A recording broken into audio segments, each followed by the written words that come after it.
Assalamu alaikum everyone. How are you all? I hope every one of you is fine. I am here with another lecture, that is lecture number 104 for class 9th और इसमें हम लोग start करने वाले हैं अपना new unit, that is unit number 6, and in this unit we are going to talk about solutions. हम लोग इस चैप्टर में सॉल्यूशंस के बारे में पढ़ेंगे, सॉल्यूशंस होते क्या हैं इस बारे में जानेंगे. अगर आई एम श्योर कि अभी तक अगर आप सॉल्यूशन टर्म से वाकिफ़ हैं या नहीं हैं, लेकिन जब मैं आपको एक्सप्लेन करूँगी कि सॉल्यूशन होता क्या है तो आप ज़रूर इसके कॉन्सेप्ट से वाकिफ़ होंगे, आपको आइडिया होगा. आप solutions, different type of solutions आपने अपनी लाइफ में देखे हैं, आपने उनको ऑब्ज़र्व किया है, आपने उनको एक्सपीरियंस किया है. तो हम ये सब प्रॉपर्टीज सॉल्यूशन की पढ़ेंगे इस चैप्टर के अंदर. So first of all, today as we are starting our new unit, this is the first lecture for this unit about solution. तो हम लोग आज के चैप्टर में जो है, आज के लेक्चर में हम लोग इंट्रोडक्शन लेंगे सॉल्यूशंस के बारे में कि ये सॉल्यूशंस होते क्या हैं और ये इसके क्या क्या कंपोनेंट्स हैं, किन किन चीज़ों से मिलके सॉल्यूशंस बनते हैं और इनकी क्या क्या प्रॉपर्टीज़ हैं.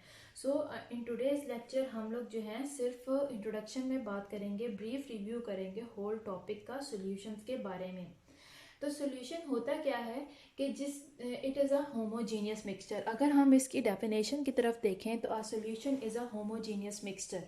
तो सॉल्यूशन समझने से पहले हम ये अंडरस्टैंड करते हैं what is a mixture and what do we mean by homogeneous mixture. Mixture term को अगर हम देखते हैं तो मिक्सचर का मतलब है व्हेन टू और more things are mixed together.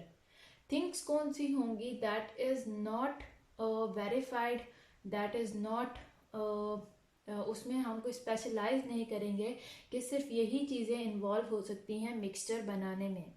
Mixture different चीज़ों से मिलके बन सकता है. अगर आप अपनी रियल लाइफ एग्जांपल में देखते हैं तो एयर इज़ अ मिक्सचर. ये आपने सुना होगा अपने लास्ट फ्यू स्टैंडर्ड्स में, जिसमें एक टर्म यूज़ की जाती है कि air is a mixture. Mixture का मतलब है कि जिसमें दो या दो से ज़्यादा चीज़ें आपस में मिली हों.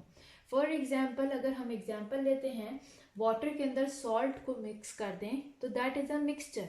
जिसमें वाटर और सॉल्ट दोनों एक दूसरे के अंदर मिक्स हो गए हैं तो that is a mixture. Mixture के बारे में जब हम बात कर रहे हैं तो थोड़ा सा इसके बारे में डिटेल में बताऊंगी कि मिक्सचर वो है कि जिसके अंदर दो या दो से ज़्यादा चीज़ें आपस में मिक्स तो होती हैं but they do not combine. ये जो मिक्सचर बनते हैं आप ये कह सकते हैं कि that it is a physical change. Mixture का बनना फिजिकल चेंज होता है और फिजिकल चेंज के अंदर no new thing is formed. Only the two और more things that are mixed they will form a mixture. वो दोनों जो मिलके नई चीज़ नहीं बनाते बल्कि जो मिक्सचर बनता है उसकी प्रॉपर्टीज उन्हीं चीज़ों के ऊपर डिपेंड करेंगी जो उसके अंदर इन्वॉल्व हुई भी है. मिक्सचर क्या हो सकता है? फॉर एग्जाम्पल, अगर मैं आपको एग्जाम्पल देती हूँ कि you mix water and salt, तो जब वाटर एंड सॉल्ट को आप आपस में मिक्स करते हैं तो हेयर कोई नई चीज़ नहीं बनी बल्कि वो एक, आप उर्दू में कहें तो दैट इज़ अ नमकीन पानी. वो नमकीन पानी है. नमकीन नमक यानी कि सॉल्ट और पानी यानी कि वाटर. जब वाटर और सॉल्ट को मिक्स करें, ये 100% आपस में मिक्स हो जाते हैं तो दैट इज़ अ मिक्सचर. कि लेकिन इनके अंदर कोई नई चीज़ नहीं बनती. ये जो नया पानी, जो नमकीन पानी बना है, इसकी प्रॉपर्टीज़ वाटर के ऊपर भी डिपेंड करती हैं और इसकी प्रॉपर्टीज़ सॉल्ट के ऊपर भी डिपेंड करती हैं.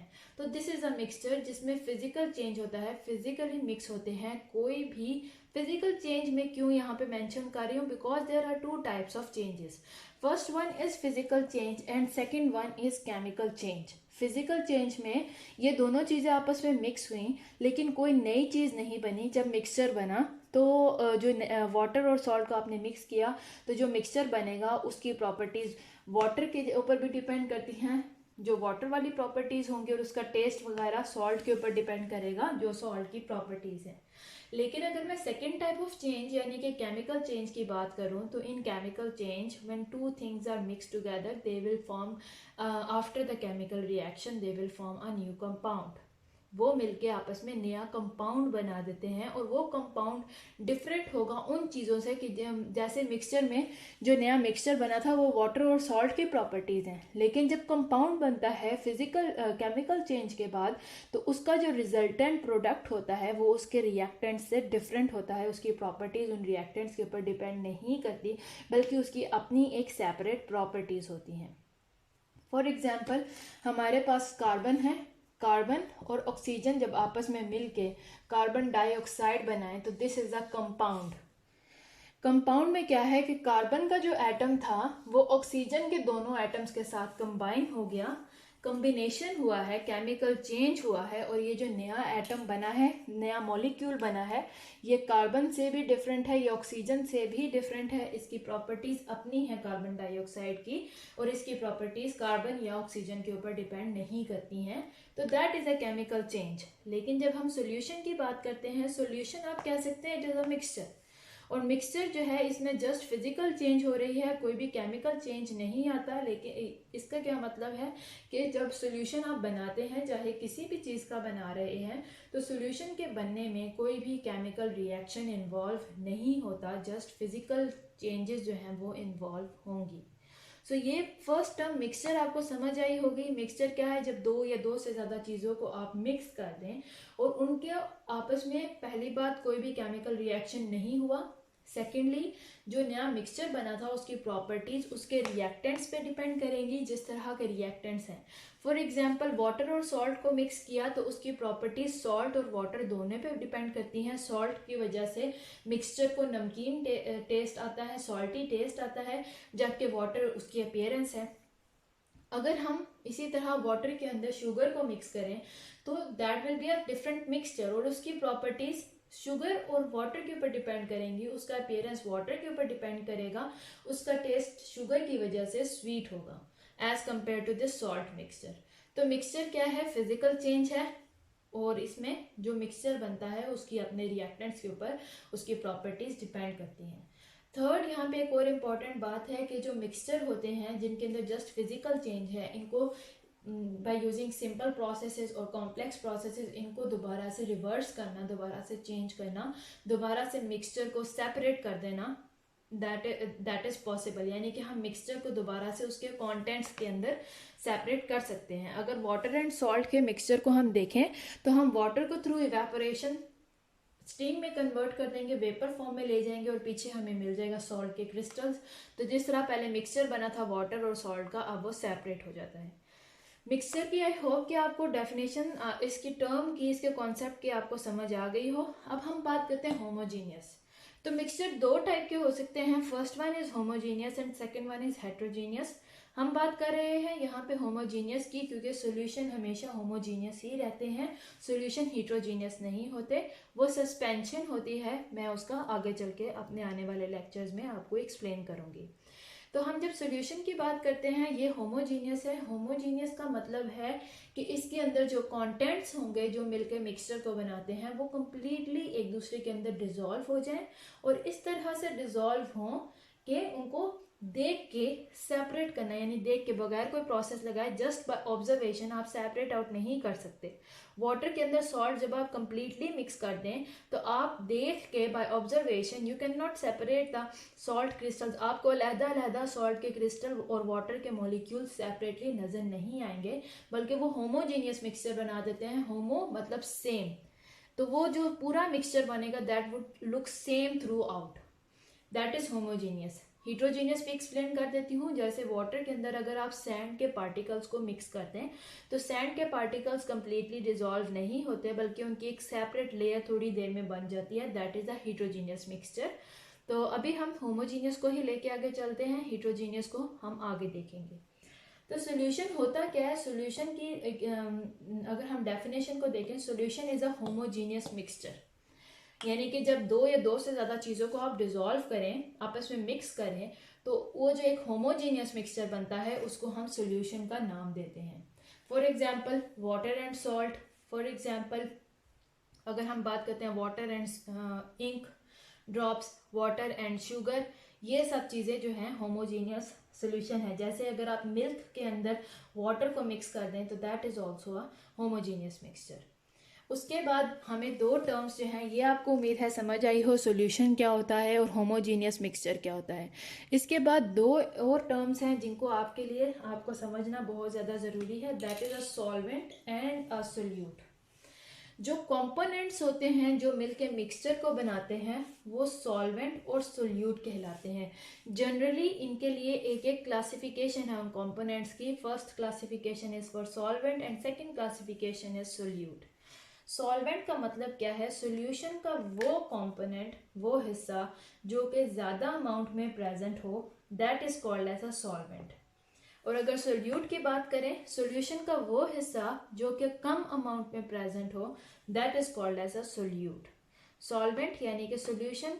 अगर हम वाटर एंड सॉल्ट की एग्जांपल लें, तो अगर आप वाटर एंड सॉल्ट को कंपेयर करें तो ऑब्वियसली आप जब अपने माइंड में इस एग्जांपल को लेके आते हैं तो आप एग्जांपल रखेंगे कि आपने एक गिलास पानी लिया और उसमें फ्यू स्पून ऑफ सॉल्ट डाल दिया। चाहे फ्यू में आप 2 to 3 टी स्पून या टेबल स्पून आप रख लें, तो उसमें अगर आप कंपेयर करें वाटर और सॉल्ट की कॉन्सेंट्रेशन, इनकी अमाउंट, कौन सा कंपोनेंट था जिसकी आपने अमाउंट जो है ज़्यादा ली थी? दैट वाज ऑब्वियसली वाटर, जिसको आपने फुल एक ग्लास के तौर पे लिया था। तो water is considered air as a solvent. और सोल्यूट यहाँ पे क्या होगा? सॉल्ट, यानी कि सॉल्यूशन का वो हिस्सा, सॉल्यूशन का वो कंपोनेंट जो कि कम अमाउंट में प्रेजेंट हो, that is called as a solute. तो डिफरेंट जो भी रिएक्शन, जो सॉल्यूशन है, सॉल्यूशन की सिर्फ यही चंद एग्जांपल नहीं है जिसमें वाटर की बात कर लें, वाटर सॉल्ट की, वाटर इंक की, वाटर शुगर की, बल्कि बहुत सारे सॉल्यूशंस आपको देखने को मिलेंगे। अपनी डेली लाइफ में भी आप बहुत सारे सॉल्यूशंस को देख सकते हैं। For example juice is also a solution. उसके अलावा आप मिल्क की बात करें, that is also a solution. जो अगर आप बात करें टी की, उसके अंदर वो भी एक सॉल्यूशन है। तो these all are the solutions. और इनके अंदर जो चीज़, जैसे जूस की अगर बात करें तो उसके अंदर वाटर की कंटेंट जो है वो ज़्यादा होता है, that is called as solvent. और बाकी के उसके अंदर जो न्यूट्रिएंट्स वगैरह होते हैं उनके कंटेंट कम होते हैं, उनकी अमाउंट कम होती है, that is why it is called as a solute. तो ये एग्जाम्पल से ये था मेरा आज का लेक्चर, जिसमें मैंने आपको एग्जाम्पल दी है सोल्यूशन की, सॉल्वेंट की और सोल्यूट की। सोल्यूशन की टर्म को मैंने आपको डिफाइन किया है कि solution is called as, solution is actually a homogeneous mixture. Homogeneous mixture यानी कि जिसके अंदर होमोजीनियस, जिसके अंदर मिक्सचर के जो तमाम कंपोनेंट्स होंगे, कंटेंट्स होंगे, कंप्लीटली डिजॉल्व हो जाएं, that is called as a homogeneous. And mixture का मतलब है हम जब दो या दो से ज़्यादा डिफरेंट टाइप ऑफ कंटेंट्स को ले सकते हैं, तो वो जब कंप्लीटली डिजॉल्व हो जाए, एक दूसरे के अंदर मिक्स हो जाए, तो that is called as a solution. हमने कहा मिक्सचर के जो कंटेंट्स हैं, ज़रूरी नहीं है कि इसके कंटेंट्स जस्ट टू हों, जैसे वाटर एंड सॉल्ट है, हम इससे ज़्यादा कंटेंट्स भी कर सकते हैं। लाइक वाटर के अंदर अगर आप सॉल्ट को भी मिक्स कर दें, अगर आप इसके अंदर डिफरेंट स्पाइसेस को ऐड कर दें, या फिर आप इसके अंदर डिफरेंट कलर्स को, उसी वाटर के अंदर कलर को ऐड कर दें, उसी वाटर के अंदर शुगर को ऐड कर दें, तो वो तमाम के तमाम जितने भी आप इसके अंदर मिक्स कर रहे हैं वो होमोजीनियस मिक्सचर बना रहे हैं। तो जो जो चीज़ें आपने इसके अंदर ऐड अप की थी वो तमाम की तमाम चीज़ें इसके कंटेंट कहलाएंगी। तो जब आप उनकी कैटेगरीज बनाते हैं, उनकी क्लासिफिकेशन करते हैं, तो आपने ये देखना है कि वाटर जिसकी as compare to all the other contents उसकी अमाउंट ज़्यादा थी, that is why it was called as a solvent. जबकि अगर आप स्पाइसेस की बात करते हैं, इंक के ड्रॉप्स की बात करें, सॉल्ट की बात करें, शुगर की बात करें जो आपने एक सॉल्यूशन में डाले, तो उन सब की amount as compare to solvent बहुत कम थी, यानी कि फ्यू स्पून्स तक आप कह लें, 1 or 2 स्पून्स। तो that is very less amount as compare to 1 whole glass of water. तो इसीलिए बाकी के जो कॉम्पोनेंट्स हैं they are called as the solutes. तो जो कंपोनेंट सोल्यूशन का ज़्यादा अमाउंट में होगा, लार्जर क्वांटिटी में होगा, that would be called as a solvent.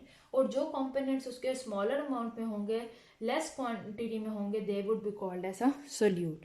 तो उम्मीद है आपको मेरा आज का ये लेक्चर समझ आया हो, जिसमें मैंने सोल्यूशन का एक ब्रीफ जनरल इंट्रोडक्शन दिया है, सोल्यूशन होता क्या है और ये फिजिकल चेंज है, ये केमिकल चेंज क्यों नहीं है, और किस तरह से फिजिकल और केमिकल चेंज एक दूसरे से डिफरेंट हैं, और सोल्यूशन जो है उसके क्या क्या मेन कंपोनेंट्स हैं, those are solvent and solute. तो इससे आगे हम चैप्टर स्टार्ट करेंगे नेक्स्ट लेक्चर में। उम्मीद है आपको आज के लेक्चर तक कोई प्रॉब्लम ना हो। अगर कोई भी प्रॉब्लम है तो आप मुझसे कमेंट सेक्शन में पूछ सकते हैं। I am here to help you out, and till then अल्लाह हाफिज़।